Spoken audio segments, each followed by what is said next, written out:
ஜெய்ஸ்வராகி நமஹா. நம்ம சேலம் வராகி ஆலயத்தில் நாளை தினம் புரட்டாசி மாதம் அமாவாசையிலிருந்து விஜயதசமி வரைக்கும் நவராத்திரி கொலு ரொம்ப விசேஷமான முறையில் நிறைய பொம்மைகள்லாம் அடுக்கி வச்சு பார்க்குறதுக்கு ரொம்ப கண்கொள்ளா காட்சியாக இருக்கும்.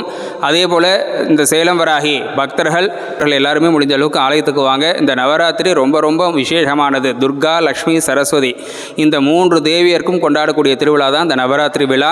ஸோ நாளை தினத்திலிருந்து விஜயதசமி வரைக்கும் டெய்லி அம்பாளுக்கு விசேஷமான முறையில் அபிஷேகம், விசேஷமான முறையில் ஹோமங்கள். அதை விட முக்கியம், தினசரி சாயங்காலம் 6 மணிக்கு மேலே 8 மணிக்குள்ளாக சொற்பொழிவு இருக்குது. வாழ்க்கையில் நம்ம வீட்டில் என்னெல்லாம் செய்யணும், என்னெல்லாம் செய்யக்கூடாது, நல்ல விஷயங்கள் என்னங்கிறதெல்லாம் தினசரி நாளிலிருந்து 10 நாட்கள் சொற்பொழிவு இருக்குது. ஸோ நல்ல விஷயங்கள் சொல்கிறதுக்கெலாம் இந்த காலத்தில் ஆள் கிடையாது.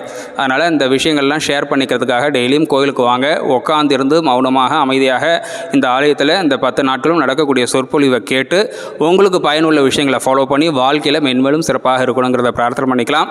ஸோ எல்லாருக்கும் வராகினுடைய பரிபூர்ண ஆசீர்வாதம் கிடைக்கணுங்கிறத பிரார்த்தனை பண்ணிக்கலாம். மறுபடியும் சொல்லிடுறேன், நம்ம சேலம் வராகி ஆலயம் டிமார்ட் பக்கத்தில் 5 ரோடு அங்கே கோவில் இருக்குது. ஸோ இங்கே வந்தீங்கன்னாக்கா எல்லா சுவாமியும் ஒரே இடத்துல இருப்பாங்க. எல்லா நாளும் திருநாள் தான். இங்கே எல்லா விதமான ஃபங்க்ஷன் நடந்துகிட்டே இருக்கும். அதுலேயும் எஸ்பெஷலி இப்போ வந்து பார்த்தீங்கன்னாக்கா 10 நாட்கள் நவராத்திரி விழா ரொம்ப கோலாகலமாக கொண்டாடுவாங்க. ஸோ எல்லோரும் முடிஞ்ச அளவுக்கு நேரில் வந்து சுவாமி தரிசனம் பண்ணிக்குவோங்க.